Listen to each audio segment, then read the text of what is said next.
Donc en fait, il y a tout un tas de choses que les gens savent pas et voient pas. Parce que ça se voit pas forcément. Et que ça se dit pas en fait. Ça se dit pas. Ça ne se dit pas. Parce que le chocolat est le meilleur des médicaments. Avec la nature, à ce qui paraît. Du coup, ça va être un épisode un peu bucolique.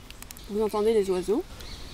Et un peu de vent. Il y a du psiturisme. Le psiturisme, c'est le bruit que fait le vent dans les feuilles des arbres.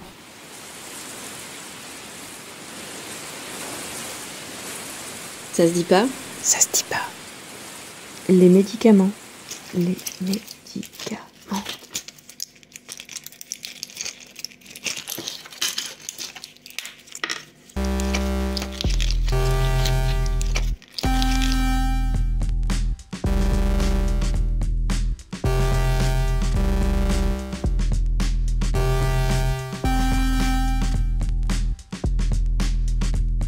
Je me suis posé la question des cachets qu'on prend dans des situations un peu de crise, tu vois, de panique ou de...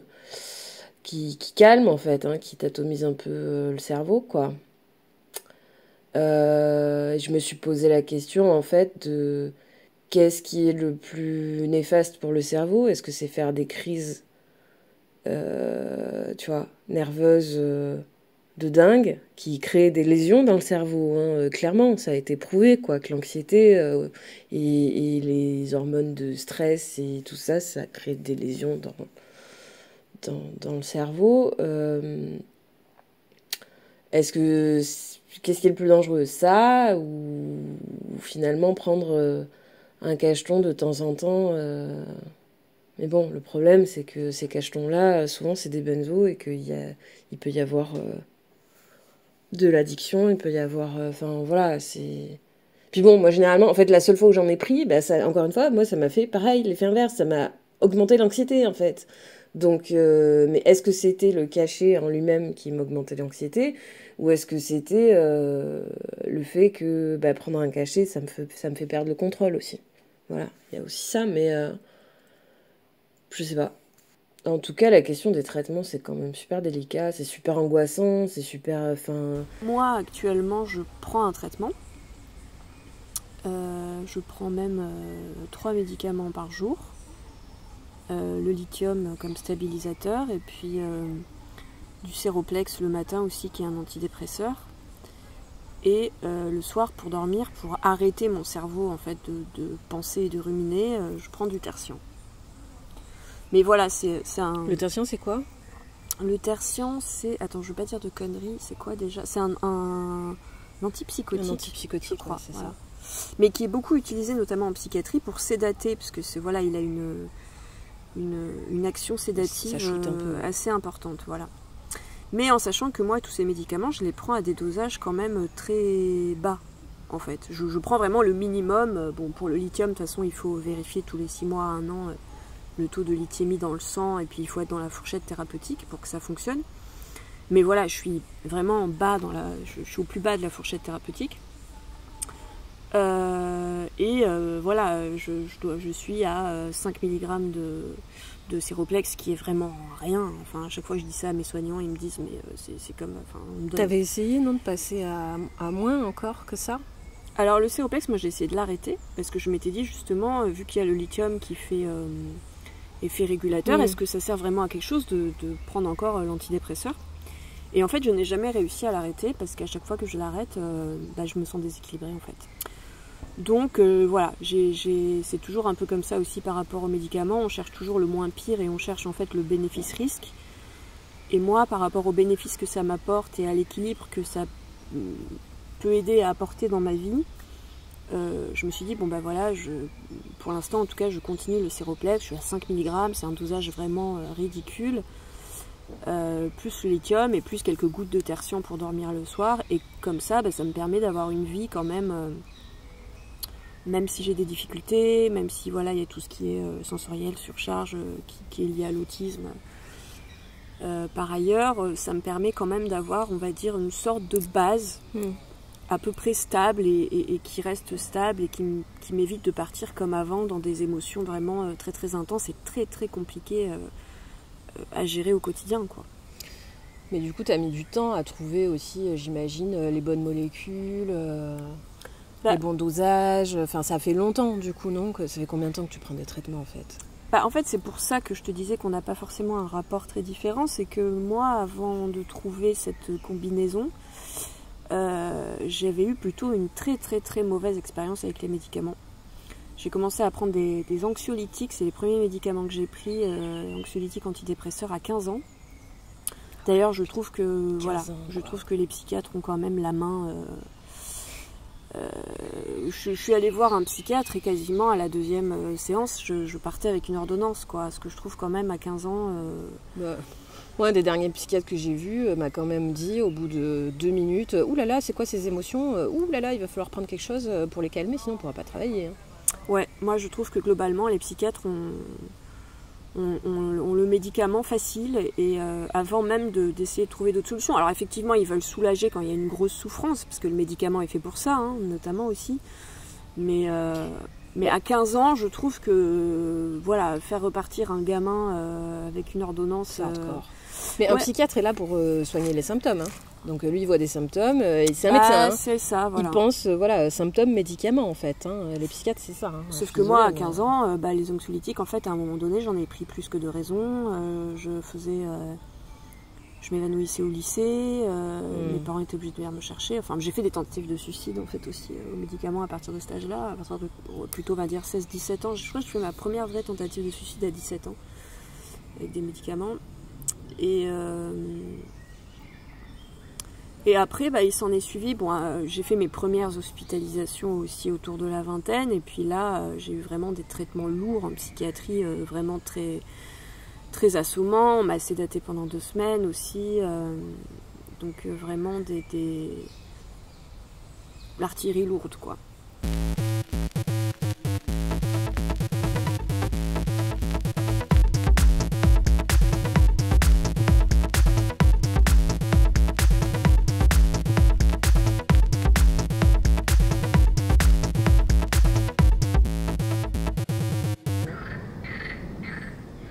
Non mais on est maudits, je pense. Voilà, donc il y a un avion, des grenouilles et des ados. Alors on vous explique, on est assis sur un bout de bois, on a trouvé un autre bout de bois pour faire une petite table pour le test cam. Et en face de nous, il y a le lez. Et on mange du chocolat. Nocturne en A mineur pour Sastipa, la symphonie des traitements en 3 battements.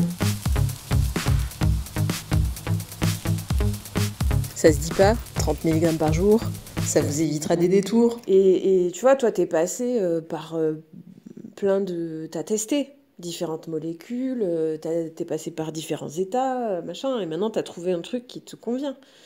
Mais moi, j'ai pas la force de traverser tout ça. Je le sais déjà, en fait. Je me le sens pas du tout, quoi. J'ai fait des allers-retours à l'hôpital pendant des années avec des traitements, avec différents psychiatres. On a essayé tout un tas de traitements.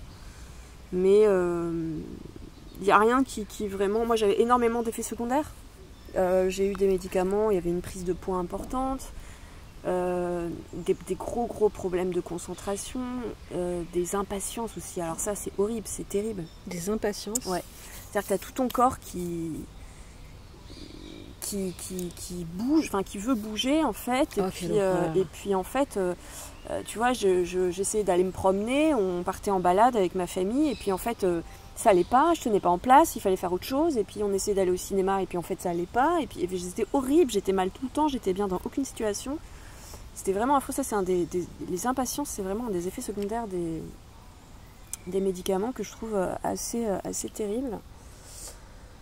Bref, ça a duré quand même très très longtemps. Mais en plus, à ce moment-là...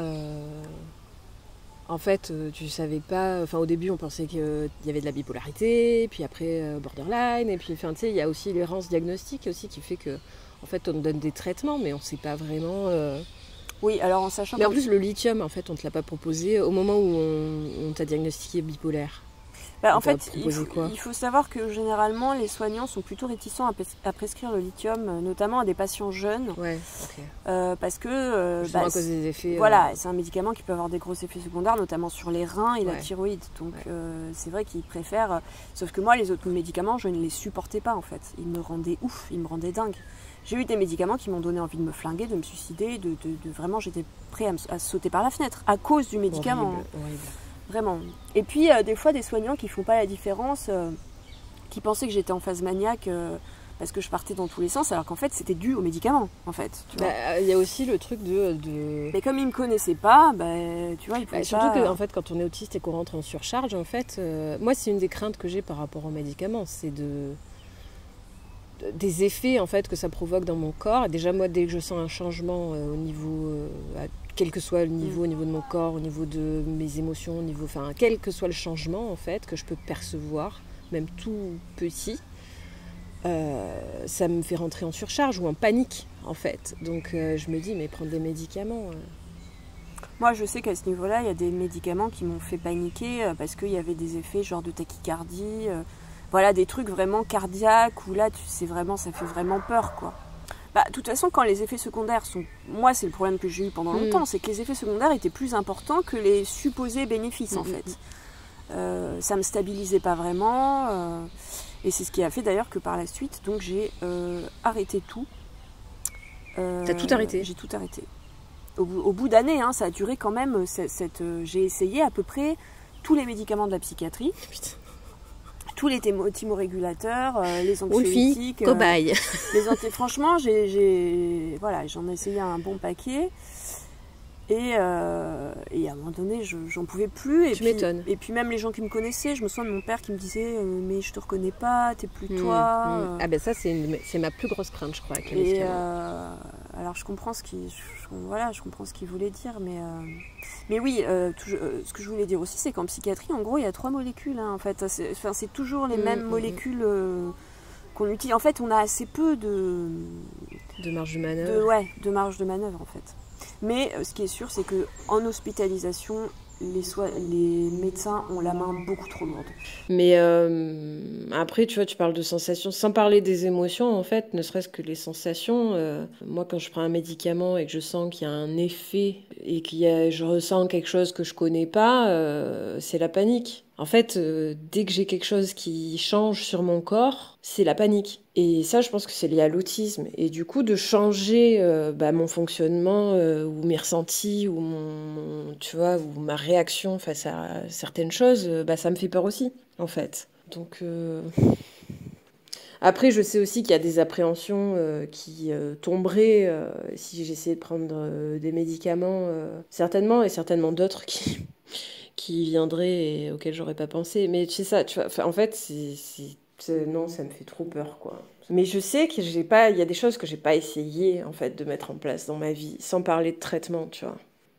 Et j'aimerais déjà essayer ça, tu vois. En fait, plusieurs fois, je me suis dit, ok, si tu prends pas de médicaments, fais des choses qui vont te faire du bien, quoi. Mets des routines plus saines dans ta vie.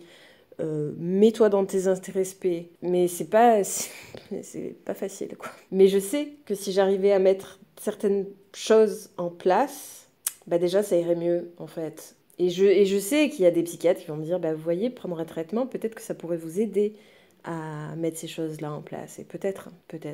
Mais il y a toujours ce truc aussi d'y arriver par soi-même, de penser que du coup on est faible si on prend un traitement, alors qu'en fait décider de prendre un traitement, c'est aussi faire le choix de céder, en fait, et pas de céder, céder S apostrophe, pas... Bref, t'as compris.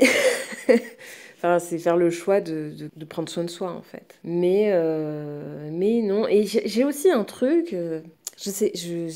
et que je saurais pas expliquer, c'est une intuition. En fait, pendant des années, on a voulu me donner des traitements et je voulais pas parce que je sentais aussi que, tu vois, l'autisme, ça se traite pas, en fait.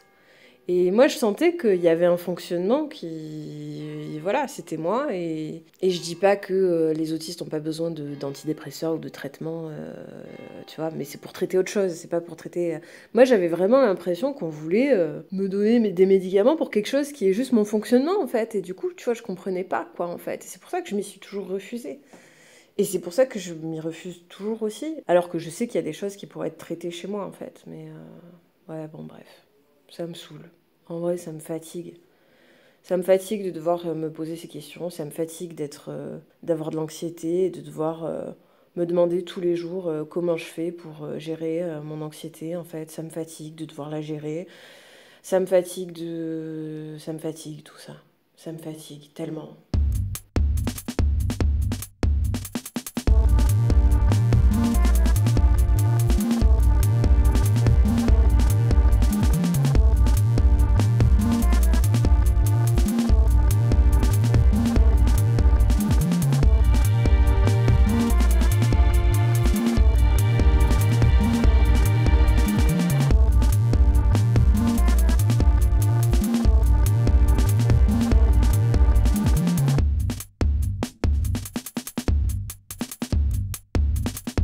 Une personne qui est vraiment suicidaire, il faut la shooter. Je sais pas. Dans un premier temps, en fait. Par contre, t'as en fait plein de gens qui sont pas forcément là, à ce stade-là, qu'on shoot quand même, alors que, parce qu'en fait, on n'a pas vraiment de thérapie à leur proposer. Il n'y a pas de personnel, il n'y a pas de thérapie. C'est ça, c'est qu'il y a d'autres outils qu'on ne nous propose pas et on nous propose, en premier lieu, on nous propose les médicaments. Voilà. Tous les psychiatres, en fait, font ça, enfin la plupart. Il y en a qui le font pas, heureusement, mais la plupart des psychiatres, c'est ce qu'ils font. C'est pour ça que moi, je trouve que la question de on rembourse les psychiatres, on rembourse pas les psychologues. Non, mais c'est le monde à l'envers. Pour moi, c'est incompréhensible parce que avant d'aller voir un psychiatre, on devrait d'abord aller voir un psychologue. Et ensuite, s'il y a besoin effectivement d'un traitement, etc. Mais ça, oui, c'est le monde à l'envers, comme tu dis. Quand 20-21 ans, j'ai fait mes grosses crises de panique, là. Du coup, mon médecin généraliste m'a prescrit des anxiolytiques. Ouais. Et je les ai pris sans réfléchir. Et en fait, quand j'ai capté ce que c'était, j'ai eu une grosse panique. C'est-à-dire quand t'as capté ce que c'était ? Quand j'ai capté que c'était des anxiolytiques et que c'était des médocs pour l'anxiété, en fait. Ça m'a fait... ça a amplifié mon anxiété. En fait, j'ai eu... Alors, du coup, les médecins me disent que j'ai fait... une réaction paradoxale aux anxiolytiques. Mais moi, je pense pas que c'était une réaction paradoxale au niveau de la chimie de mon cerveau. Je pense que c'était plutôt au niveau de la peur du médicament en soi, la peur d'être shooté, en fait, de perdre le contrôle, surtout. Moi, je pense que j'ai un truc de contrôle. On peut peut-être rappeler ce que c'est qu'un effet paradoxal ? C'est quand l'effet attendu d'un médicament ne se produit pas, mais que c'est l'inverse qui se produit, en fait. Donc un anxiolytique te provoque encore plus d'anxiété. Ouais, moi, ça m'est déjà arrivé, ça, notamment. Ça, en fait, normalement, ça arrive surtout chez les bipolaires, en fait. Moi, ça m'est beaucoup arrivé. Moi, c'est pour ça qu'au début, je pensais qu'il y avait de la bipolarité chez moi. J'ai déjà trop de trucs qui se passent en moi, en fait. Si, en plus, on m'apporte un truc extérieur qui va tout modifier... ça va être encore pire, quoi. Il y a quand même un truc aussi, c'est que souvent les personnes autistes ont énormément de mal à savoir déjà ce qu'elles ressentent en termes de sensations. Donc c'est sûr que quand tu viens rajouter un médicament qui va modifier certaines sensations et perceptions, ça peut rendre le truc encore plus complexe, quoi. Moi, je trouve que dans mon parcours, on m'a beaucoup trop médicamenté. Parce qu'en fait, j'ai senti que chez les soignants, il n'y avait pas vraiment d'autres réponses possibles. Et je pense qu'eux-mêmes étaient démunis et qu'ils avaient recours aux médicaments quand ils ne savaient pas, parce qu'il n'y avait rien d'autre à proposer, parce que l'offre de thérapie en France n'est pas suffisamment diversifiée, il n'y a pas une offre suffisamment importante qui est proposée, autant pour les enfants que pour les adultes, ça j'en suis convaincue, quoi. Moi j'ai quand même une psychophobie intériorisée qui est très importante. J'ai essayé de cacher pendant longtemps en fait mon anxiété, mes crises de panique, j'ai intériorisé tout en fait. Et je pense que le fait de prendre des médicaments qui concernaient un trouble psy, c'était pas du tout acceptable pour moi en fait. Il y a un truc en mode non quoi. Et alors moi le truc aussi le plus important je pense chez moi, c'est que j'ai ce truc de prendre un médicament parce qu'on est malade en fait. Et moi je me sens pas malade, tu vois. Même si j'ai un TOC qui est très envahissant et très invalidant, et je me sens pas malade. J'ai du mal à percevoir un fonctionnement cérébral comme étant une maladie. En fait, tu me parles de maladie neurologique, ok, mais tu me parles de troubles psy, j'ai du mal à concevoir que c'est une maladie qui se soigne avec des médicaments, en fait. J'ai vraiment une incapacité à... Et pourtant, je sais, Je sais que ça aide des gens, je sais que ça peut même sauver des vies, je sais, mais j'ai un truc qui... Pour moi, il n'y a rien à soigner, en fait. Tu vois. Ah non, c'est pas ça, il n'y a rien à guérir. Soigner, oui, prendre soin, ok, mais il n'y a rien à guérir, en fait. Et j'ai ce truc de médicament. Tu vois, je prends un médicament tous les jours, c'est parce que j'ai un organe qui ne marche plus, ok. Mais mon cerveau, il fonctionne, en fait. Au niveau de la thyroïde, tu veux dire? Ouais, pour la thyroïde. Mais mon cerveau, il fonctionne. Alors, il fonctionne chelou. Et il fonctionne galère, ok. Donc, il faudrait que je prenne un médicament pour l'aider à moins galérer. Mais je suis même pas sûre que ça fonctionne, quoi. Encore une fois, je vais pas ressortir ce truc de chez les toqués, il y a 45% des personnes avec du TOC chez qui les médocs marchent pas, machin. J'ai même pas la force d'essayer, en fait, tu vois. J'ai même pas la force d'essayer, en fait. J'ai peur que ça me change aussi, hein. J'ai peur de plus me reconnaître. Tu vois, tout à l'heure, quand tu disais que tes parents te reconnaissaient plus, moi, clairement, prendre un médicament, j'ai peur de plus me reconnaître. Même au niveau de mes émotions, en fait... ouais, après, mes parents disaient ça... Ça me perturberait, quoi. Après, mes parents disaient ça quand je prenais des dosages vraiment importants. Ouais, mais moi, par exemple, si je veux soigner le TOC avec des antidépresseurs, bah, c'est un dosage très élevé, en fait. C'est comme ça qu'on soigne le TOC avec des antidépresseurs. C'est un dosage très élevé. Et je sais pas, j'y arrive pas, hein. Pourtant j'y ai pensé plein de fois, plein de fois je me suis dit vas-y, essaye, quoi. Mais non, en fait, ça me fait... Et puis j'ai peur des réactions, en fait, que ça peut provoquer. Déjà, j'ai la phobie des médicaments. Je crois que j'ai une phobie des médicaments, en fait. Tu vois. Et que... Comment tu veux que je prenne un médicament si ça me crée plus de panique ?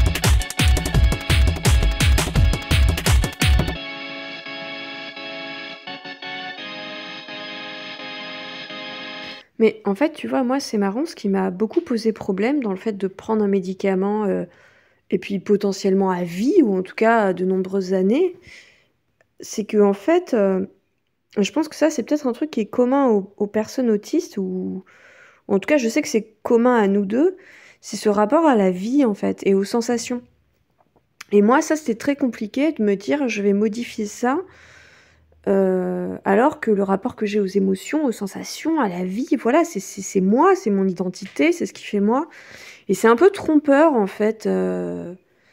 Et finalement, tu vois, je m'interroge encore là-dessus, hein. Est-ce que je me sens pas plus moi, maintenant que mes émotions sont un peu plus gérables ? Est-ce que j'étais plus moi quand elles me dépassaient et qu'elles m'empêchaient de faire des choses et qu'elles me rendaient la vie invivable ? C'est vraiment, et c'est des questions, encore une fois, presque d'ordre philosophique, en fait, aussi. La prise de médicaments, c'est pas juste, comme peuvent le dire beaucoup de psychiatres, c'est comme si vous aviez un diabète, c'est pareil, c'est le cerveau, mais c'est pareil, parce que moi, il y a beaucoup de psys qui m'ont dit ça. Mais en fait, ça touche à des notions... philosophique, existentielle, sensible, enfin c'est complexe en fait. J'ai jamais compris pourquoi en fait on proposait des médicaments mais qu'on ne proposait pas de l'aide pour de vrai en fait. Quand j'ai eu mes crises de panique, je suis allée voir une psychiatre qui ne me parlait pas, je vais pas répéter les trucs, je l'ai déjà dit, mais qui me proposait pas une vraie aide en fait. Quand j'ai eu mon problème dans la maison, on m'a pas proposé d'aide dans ma vie en fait pour régler le problème en fait qui provoquait mon mal-être. On m'a proposé de soigner des symptômes, mais en fait si tu n'as pas la racine du problème dans ta vie, il y a comme aussi une intuition en fait qui me disait non, prends pas de médicaments parce que tu sais, pour l'instant, en fait je savais pas que j'étais autiste, je savais pas que j'étais TDAH, je savais pas. Je savais que j'avais des TOC, mais voilà, je sentais qu'il y avait autre chose. Et en fait, du coup, j'ai jamais eu l'accompagnement psy dont j'ai eu besoin en fait. Et moi je suis en train quand même de me demander si déjà en essayant le bon accompagnement psy et la bonne thérapie, si déjà il n'y aurait pas une amélioration qui fera que ok, c'est déjà un peu plus léger, tu vois, dans ma vie en fait. J'ai pas envie de prendre le traitement en premier recours. J'ai pas envie d'avoir recours à ça en premier, quoi. Bah, je comprends. Après, moi, c'est des questions que je me suis aussi beaucoup posées, hein, tout ça. Et pour le coup, je suis pas venue je suis revenue aux médicaments en dernier recours, pour le coup. Oui, mais après avoir traversé d'autres choses aussi. Parce que moi, pendant longtemps... on n'a pas du tout le même parcours non, quand même. Non, mais moi c'est pareil. Pendant longtemps, je me suis dit, avant de reprendre un médicament... je veux trouver la thérapie adaptée, etc. Bon, en fait, la thérapie adaptée, je ne l'ai jamais trouvée concrètement. Je sais pas, en fait, c'est très complexe. En tout cas, moi, j'ai eu aussi ce truc de me dire, à un moment donné... En fait, non, moi, je me disais, je voulais pas prendre de médicaments parce que je me disais, mais en fait, je peux vivre sans. Donc, si je peux vivre sans, c'est que en fait c'est pas indispensable. C'est pas indispensable et donc je peux survivre sans. Sauf qu'en fait j'avais une vie de merde, j'avais pas de vie, j'arrivais pas à fonctionner. Et donc du coup c'est vrai que moi je suis revenue là-dessus parce que le médicament concrètement il m'aide à fonctionner, il m'aide à vivre et voilà. Donc mais moi il y a aussi un truc, c'est que en fait j'ai retrouvé un équilibre la première fois là qu'on m'a prescrit des anxiolytiques, que j'ai arrêté de les prendre direct. J'ai rétabli l'équilibre dans ma vie aussi. Tu vois, j'ai arrêté des choses qui me convenaient pas. Du coup, non, j'en avais pas besoin en fait. Pendant des années, tu vois, là, je me repose la question des médicaments parce que le TOC est très fort et que en fait, ça m'a vachement isolée. Mais en fait, pourquoi mon anxiété est aussi élevée ? Enfin, là, depuis janvier, je suis dans la merde financièrement. Je peux pas travailler. Enfin, tu vois, il y a d'autres facteurs qui... S'il se rééquilibre, je sais que dans ma tête, ça va se rééquilibrer aussi et qu'il y a un truc qui va s'apaiser. Et quand je me sens en sécurité, le TOC est beaucoup moins fort. Enfin, tu vois, il y a des... En fait, il y a des éléments, et moi, je trouve ça... Et ça m'énerve. Et quand tu dis que t'as jamais trouvé la thérapie adéquate, mais en fait, mais c'est pareil, je suis pas sûre qu'on me la propose, mais en fait. Non, mais en fait, je pense que la thérapie, entre guillemets, parfaite ou adéquate n'existe pas. Je pense que, comme tu dis, c'est un ensemble d'éléments et de contextes enfin, c'est multifactoriel encore une fois. Ouais, et que, alors oui, il y a des thérapies qui sont plus adaptées que d'autres, mais moi je crois pas du tout au fait. J'ai jamais cru à la thérapie qui allait me sauver. Non, mais c'est un accompagnement. Mais je crois pas en la thérapie je crois pas en la thérapie qui va me sauver. Je crois surtout au fait que tous les thérapeutes qui m'ont suivi jusqu'à présent ne savaient pas que j'étais autiste, ne savaient pas que j'avais un TDAH. Et qui n'ont pas pris le TOC en compte, en fait. Donc il y a un moment, et là, les psys du coup qui vont me suivre ont ces éléments, et je vais les voir pour ça. Donc on verra ce qui se passe. Après, tu le sais, hein, je m'attends pas à grand chose. Moi, de toute façon, je pense que tant qu'on vivra sous le capitalisme, j'irai pas bien. Donc je pense que c'est la base de la base de la base. Mais je dis pas, ça se trouve. Voilà, le problème il vient vraiment de mon cerveau, mais j'y crois pas une seule seconde en fait. Je crois pas une seule seconde. Et tu vois ce truc de voilà, tes émotions elles sont trop intenses, il faut absolument les réguler. Tu vois ce truc de la régulation à tout prix en fait. Après moi le truc de la régulation c'est pas pour les autres, c'est pour moi. Non mais moi aussi je vois bien que je passe par des choses très très très très fortes en fait, qu'il y a une journée où je suis à deux doigts de me foutre en l'air et que 3 jours plus tard, quand l'anxiété s'est un peu posée, je peux à peu près profiter d'autre chose et tu vois, avoir des projets qui naissent dans ma tête. Donc je sais pas combien de temps je vivrai avec ça, mais en même temps pour moi la vie c'est ça en fait, tu vois, j'ai toujours fonctionné comme ça et j'ai envie de m'accepter comme ça en fait. Et du coup, moi je galère un peu plus que les autres dans cette société-là, mais je suis comme ça en fait.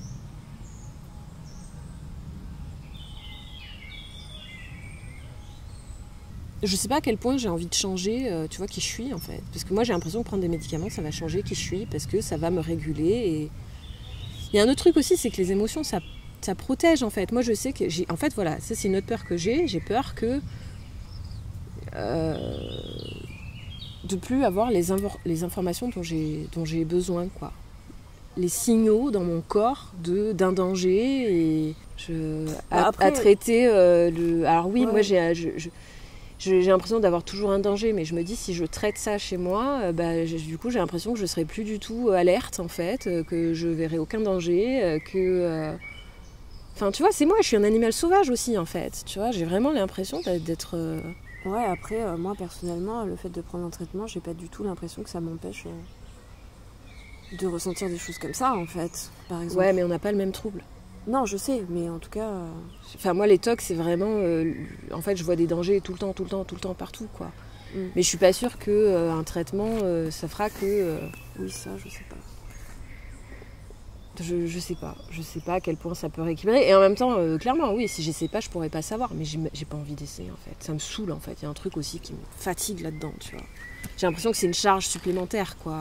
Et tu vois, toi, tu disais tout à l'heure que... prendre un traitement, tu le fais pour toi. Moi, j'ai l'impression que si je prends un traitement, ce sera pour les autres, en fait. C'est étrange, hein. Mais j'ai ce sentiment. Je peux pas l'expliquer, mais j'ai ce sentiment-là, en fait. J'ai l'impression que je dérange les autres comme je suis, en fait.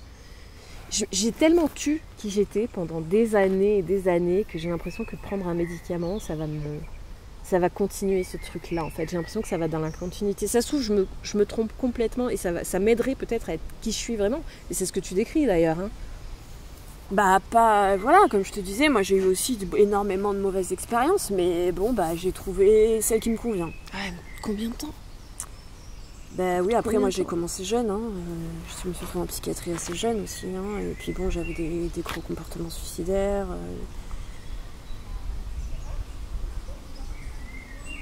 Ouais.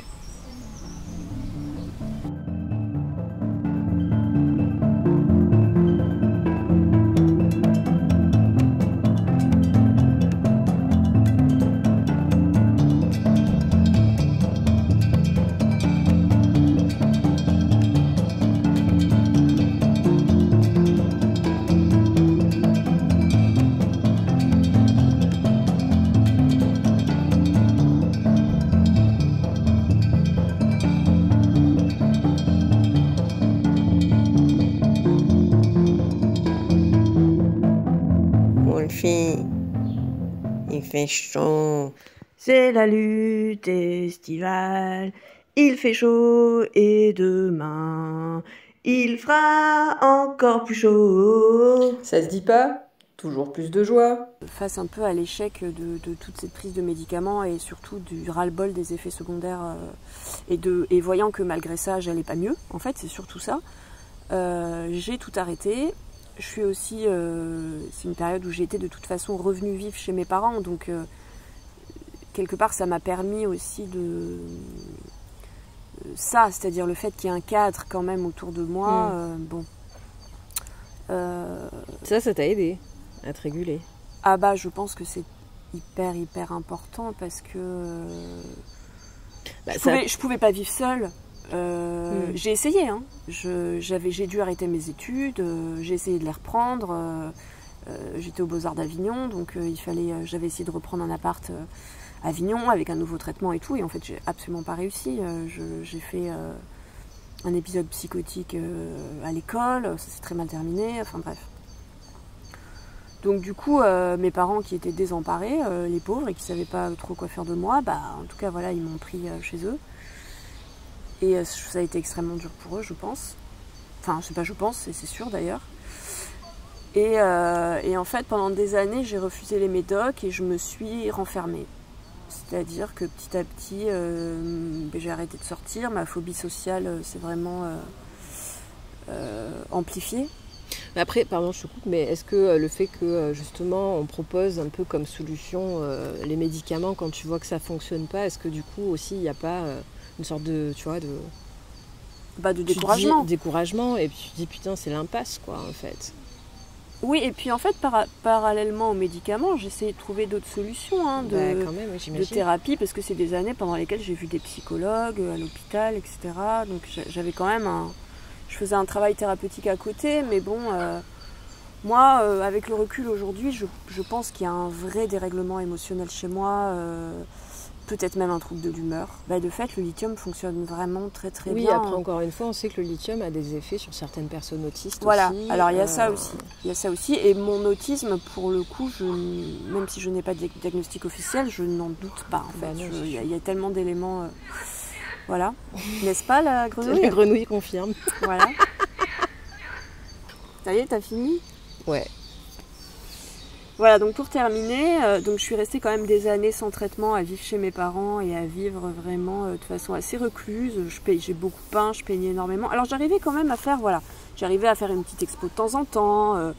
J'arrivais... En fait, c'est ça qui est compliqué. J'ai toujours quand même réussi à faire des choses, en fait. Même si à côté de ça, j'avais une vie complètement monacale, tu vois. Mais de temps en temps, j'avais ce truc d'aller quand même vers l'extérieur, d'essayer de faire quelque chose. J'avais toujours 1 ou 2 potes que j'arrivais à voir de temps en temps. Mais bon, c'était quand même compliqué. Puis je me sentais mal parce que je me sentais très très dépendante de mes parents. Que chaque sortie à l'extérieur était vraiment une souffrance. Même si je me forçais des fois parce que je ne pouvais pas non plus... Mais c'était vraiment une souffrance, quoi. Ma phobie sociale était vraiment très très très... Enfin, je l'ai jamais eu aussi forte que ça, en fait. Et en fait, voilà, des années comme ça. Et puis je pense qu'au bout d'un moment, me sentant encore une fois dans l'impasse, j'ai aussi beaucoup discuté avec ma psychiatre, qui, alors, je tiens quand même à... Ma psychiatre a fait quand même quelque chose d'assez chouette que beaucoup de psychiatres ne font pas forcément, c'est que malgré le fait que je n'ai pas voulu prendre de traitement pendant des années, elle a continué à me voir et à me recevoir en entretien et à me suivre. Et même si elle aussi, elle était très découragée des fois et qu'elle avait l'impression qu'elle servait à rien et que machin, en fait elle servait pas à rien du tout. Et que voilà, c'est une psychiatre qui me suit depuis plus de 10 ans maintenant et c'était un repère pour moi et même si ça l'agaçait parfois, le fait que je ne veuille pas réessayer tout ça, en tout cas, elle était là, tu vois. Et il y a des psychiatres qui m'auraient jarté, qui m'auraient dit, écoutez, si vous ne voulez pas prendre de traitement, ciao, quoi. Mais mon psychiatre, là, pour l'instant, il accepte quand même... Voilà, tous ne le font pas. Mais bon, je suis pas sûre qu'ils tiennent très longtemps. Voilà, elle l'a fait pendant des années. Tu vois, c'est ça. Elle a mais pas heureusement fait, qu'il y en a des comme ça, parce que sinon... Putain. Voilà, donc ça c'est cool. Et du coup, effectivement, un jour j'en ai reparlé avec elle et puis elle m'a dit écoutez, la seule chose finalement qu'on n'ait pas essayé, c'est le lithium. Est-ce que est-ce que ça vaut le coup d'essayer? Et j'ai beaucoup hésité, j'ai pas dit oui tout de suite, j'ai dit non d'ailleurs, je crois. Puis j'ai réfléchi, puis je me suis dit au fond qu'est-ce que j'ai à perdre, ma vie telle que je la vis actuellement est quand même très compliquée. Finalement, est-ce que j'ai beaucoup de choses à perdre à essayer? Et j'ai essayé, et il a fallu du temps pour trouver un peu l'équilibre entre les 3 médicaments, mais le lithium, ça a été assez rapidement, la révélation. Tu as senti une différence, vraiment, ouais.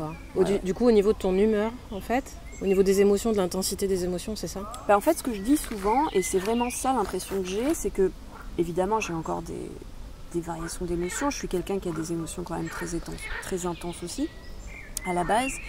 Mais maintenant, la différence, c'est que voilà, j'ai une base de solidité en moi que je n'ai jamais eue, en fait. C'est-à-dire que même si je suis traversée par plein d'émotions et que des fois j'ai des coups durs et que des fois j'ai des grandes excitations et des grandes joies, j'ai l'impression qu'il y a quelque chose de stable, au fond, qui bouge pas trop et qui me permet... Je comprends. Et ça, vraiment, c'est tout nouveau pour moi, parce que moi, j'ai jamais eu ça. Moi, j'ai toujours eu... Et ça, du coup, tu l'attribues vraiment au lithium, à la prise de lithium? Alors, je pense que tout est multifactoriel dans la vie. Je pense que le travail que j'ai fait en thérapie paye aussi. Je pense aussi que l'âge, moi, je suis persuadée que l'âge change physiologiquement et chimiquement des choses dans le cerveau, dans les hormones. C'est pas impossible aussi qu'à ce niveau-là, il y ait des évolutions, des changements, tu vois. Donc, Oui, puis bon, au bout d'un moment aussi, ta phobie sociale s'est posée, on s'est rencontrés, on a commencé à faire des choses. Enfin, il y a d'autres facteurs aussi qui sont mis en même temps que ça, quoi. Tout à fait, mais je pense que, en moi, en ce qui me concerne, je pense que le traitement m'a permis, t'as permis de faire toutes ces choses et d'avoir cette base de faire que ma phobie sociale, finalement, petit à petit, ça aille mieux. Le fait, bien sûr, notre rencontre à jouer, le projet du podcast, bien sûr. Ma pratique de l'art au quotidien, ça, c'est très, très important. C'est d'autres outils de régulation, quoi. Mais vraiment, au niveau du médoc, t'as senti que ça posait un truc, en fait. Ouais. Après, on le sent hein, dans le cerveau. Moi, j'ai l'impression, hein, quand il y a un truc déséquilibré ou agité, ou quand ça se pose. Et je pense que du coup, justement, nous, la sensibilité qu'on a, je pense qu'on capte quand il y a un médicament, on capte les effets des médicaments dans notre cerveau. C'est-à-dire que moi, le lithium, j'ai eu la sensation que ça calmait quelque chose au niveau du système nerveux. J'ai vraiment eu cette sensation-là. Que ça posait un truc. Ça posait une agitation chez moi, une fébrilité chez moi, sans pour autant avoir ce côté, j'ai pas l'impression d'avoir des émotions émoussées. Alors oui, peut-être qu'elles sont un peu moins... Et encore, je sais pas si elles sont moins intenses. Non, je sais pas, elles sont différentes. Elles prennent plus le dessus. En tout cas, oui, je me sens plus débordée. Enfin, ça peut m'arriver, hein, ça peut encore m'arriver. Si j'ai vraiment une grosse contrariété, faut pas déconner. J'ai envie de te dire encore heureux parce qu'en fait, nos émotions, elles sont importantes. Bien sûr, bien sûr. Non, mais justement, je trouve que finalement, voilà, moi, cet équilibre avec ces 3 médicaments, ça m'empêche pas de vivre ma vie émotionnelle, d'être humain. Mais que justement ça me permet de mieux la vivre parce que je suis pas en perpétuelle lutte contre ce que je ressens en fait et tu vois, et ça c'est pour moi ça a été un gros changement. Voilà. Oui, je pourrais chercher le traitement qui me soulagerait. Hier encore j'y ai pensé ou j'en ai rêvé cette nuit, je sais plus. Mais je crois que ma réflexion va au-delà de ça en fait. Enfin mon choix va au-delà de ça. Et les gens comprennent pas en fait. Parce que du coup les gens en gros c'est si tu choisis de pas prendre l'aide où elle est, démerde-toi quoi, tu vois. Et c'est encore plus dur de se prendre ça dans la gueule en fait. Les gens comprennent pas tous que c'est aussi prendre un traitement, ça peut être une souffrance aussi en fait. Donc bref. Un traitement, ça peut être une souffrance. Vraiment, pour le coup, moi je l'ai vécu et j'ai vécu des années de souffrance avec des traitements.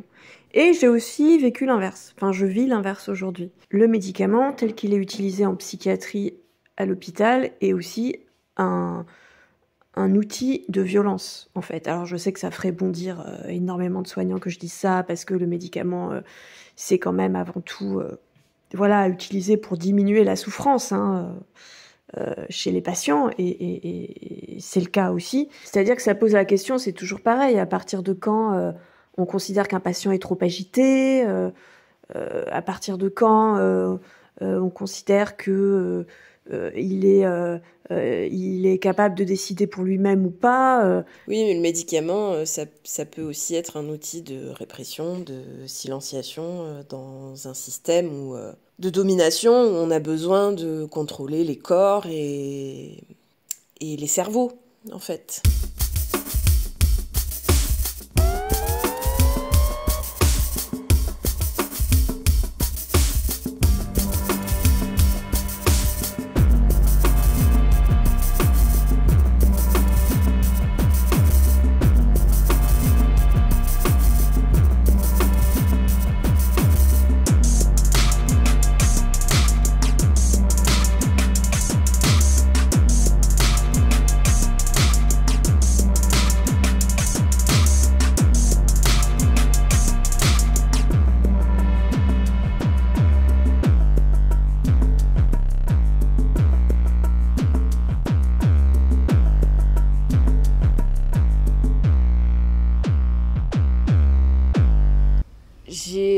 Quand même l'impression que chez moi il y a un truc effectivement de dopamine, de noradrénaline, tu vois, je sens qu'en fait les neurotransmetteurs chez moi ils sont... Moi je sens que j'ai besoin beaucoup de récompenses immédiates. Ça c'est la dopamine. Ouais, ça c'est un truc, je sens que je fonctionne vachement comme ça. Même dans mes projets, même dans la façon dont je travaille, même, tu vois. Après, l'hyperactivité, enfin, tu vois, l'hyperactivité cérébrale, des fois, j'aimerais bien, quand j'entends qu'il y a des gens qui ont le calme dans leur tête, moi, c'est un truc qui n'arrive jamais. Et est-ce que j'aurais... Tu vois, là, je pense à la Ritaline, par exemple. pour le TDAH. Je me suis posé la question de ça quand même. Mais apparemment ça a des effets sur l'anxiété aussi, ça majore l'anxiété. Ouais, ça ne fonctionne pas sur tout le monde. Et puis c'est vrai qu'il y a des gros questionnements autour de la surprescription de Ritaline en ce moment. Hein. Il y a beaucoup de questionnements autour de ça. Ouais, puis c'est quand même, je crois que j'ai vu un post l'autre jour qui disait... d'une personne TDAH qui disait ouais nos médocs c'est quand même c'est un peu de la drogue quand même, tu vois. Elle doit être sous Ritaline, je pense. Grenouille sous Ritaline. Mais tu vois, tout ça pour dire, moi même si mon hyperactivité cérébrale elle est fatigante, j'ai pas envie de la calmer. C'est ce que je suis, c'est ce qui fait que j'ai des idées qui émergent, même. En même temps, regarde.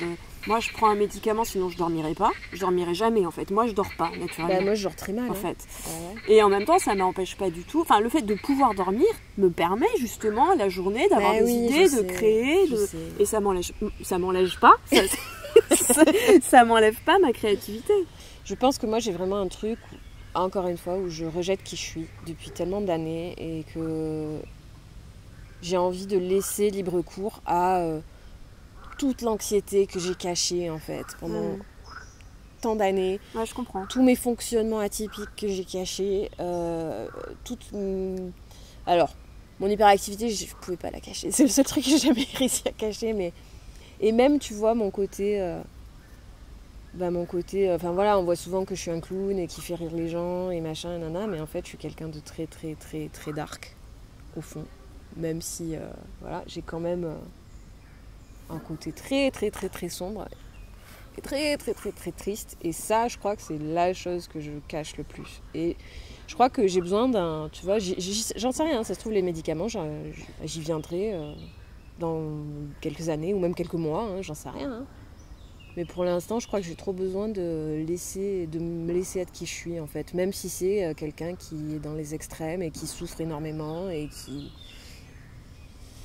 Oui, moi je pense que j'ai déjà... Mais qui vit aussi pleinement en fait, tu vois. J'ai envie de vivre pleinement en fait. J'ai l'impression que les médocs, ça m'empêchera de vivre pleinement qui je suis. Ah, moi c'est l'inverse. J'ai l'impression qu'ils me permettent de vivre pleinement. Mais peut-être que en fait... Alors que du coup, moi j'ai été cette personne que tu décris. Ouais. Bah oui, mais peut-être qu'un jour je serai la personne que tu décris aussi, tu vois. J'en sais rien. Et peut-être aussi que c'est aussi... le côté un peu imprévisible des médocs, tu vois. Chez certaines personnes ça marche et d'autres personnes tu vois, ce truc aussi de est-ce que ça va fonctionner ou pas. Enfin, je veux dire, on est des personnes autistes, quoi. On a besoin de prévisibilité. Moi tu me dis oui, ça va peut-être marcher ou ça va peut-être pas marcher, ça peut peut-être vous créer tel symptôme, mais moi ça me panique, quoi. Je peux pas, j'ai besoin de stabilité en fait, déjà d'emblée en fait.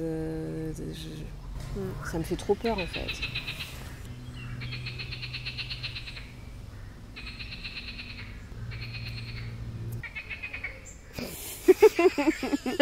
Je crois que ce qu'on peut dire en conclusion, c'est que c'est extrêmement personnel. On n'a pas tous la même réaction aux médicaments, on ne les prend pas tous pour les mêmes raisons. Un médicament, ça peut être une béquille à un moment donné de la vie, et puis peut-être qu'à un moment donné... Moi, le lithium, si un jour je peux m'en passer... parce que bon, à long terme, ça a quand même...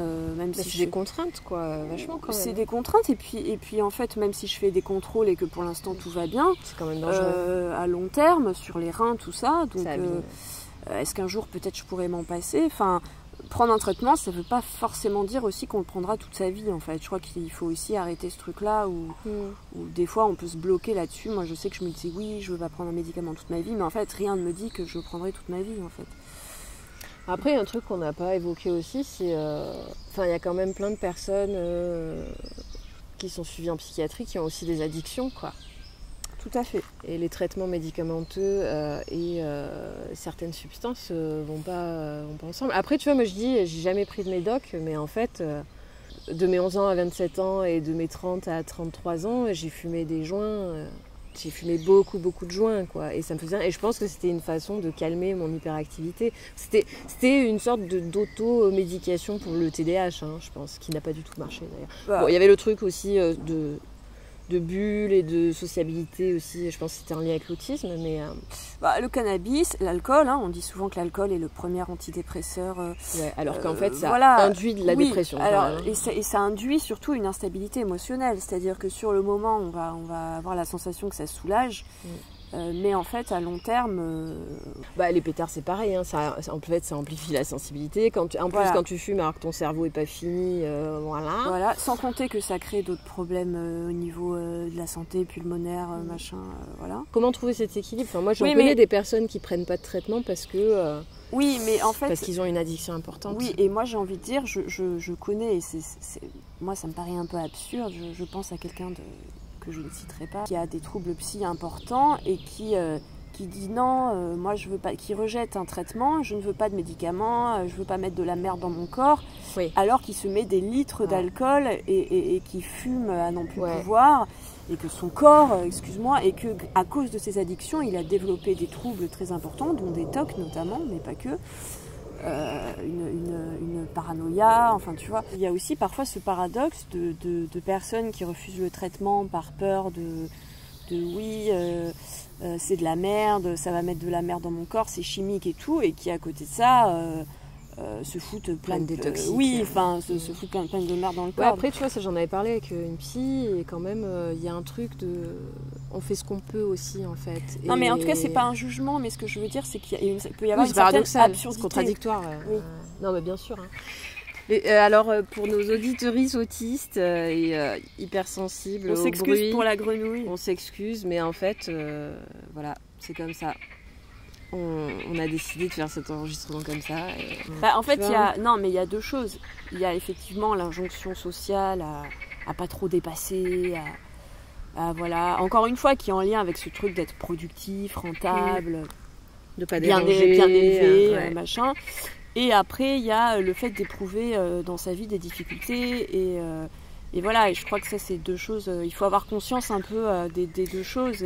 Après tu vois, il y a des trucs, tu vois, l'autisme, les intensités sensorielles, émotionnelles, elles peuvent pas être traitées en fait. Il n'y a aucun traitement qui va faire que tu seras plus non. Photosensible, que tu auras de l'hyperacousie, tu vois, il y a des trucs, mais en fait moi, si je fais beaucoup de crises au quotidien, c'est parce que je suis en surcharge sensorielle et émotionnelle en fait. Alors c'est sûr que si je diminuais l'anxiété, mais en fait pour moi, pour diminuer l'anxiété, il faudrait vraiment que j'arrive à définir d'où vient l'anxiété, et elle vient de tellement d'endroits différents.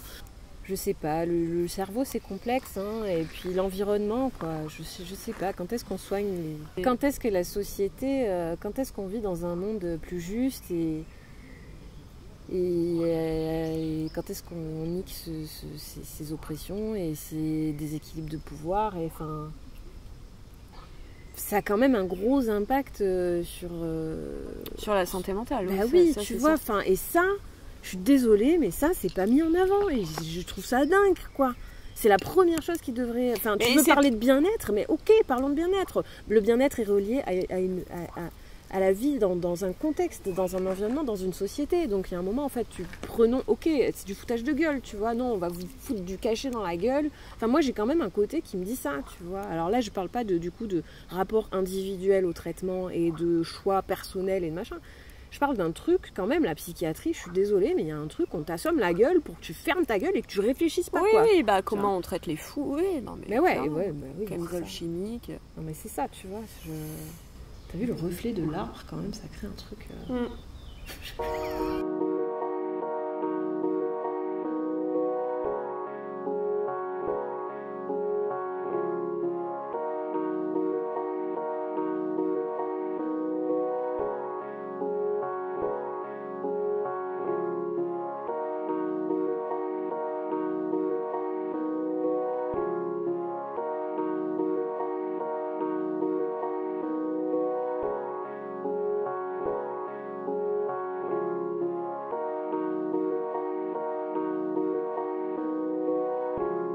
Tout à l'heure, je suis allée à la pharmacie et du coup, c'était pas le tertian qui était en rupture de stock, c'était le lithium. Bon, rien de grave puisqu'ils me l'ont commandé, que je vais le chercher demain et que j'en ai un peu d'avance, mais... Et moi, c'est une de mes craintes, de dépendre d'un médicament et un jour d'aller encore plus mal que ce que je vais aujourd'hui parce que le médicament ne sera plus disponible. Il y a plein de personnes qui sont dans cette situation. Et qu'est-ce qu'on fait, en fait, dans ces moments-là, tu vois, où, du coup, si le médoc, il est plus dispo, on fait quoi ? Moi, ce que m'a dit la pharmacienne, là, tout à l'heure, c'est que, en gros, les labos, ils avaient plus intérêt à vendre les médicaments à l'étranger parce qu'ils les vendaient plus cher et que, donc, en France, on se retrouvait avec des pénuries de médicaments. Voilà. Génial, vive le capitalisme. Ça se dit pas. 15 mg par jour pour éloigner les vautours. Bon, j'arrête. Ça se dit pas. Ta gueule. Excusez-moi, ça m'a échappé. Mais tout ça... Ça se dit pas.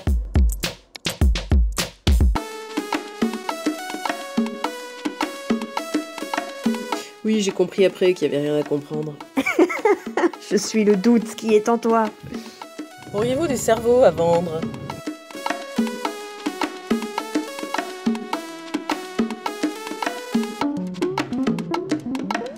Ça ne se dit pas.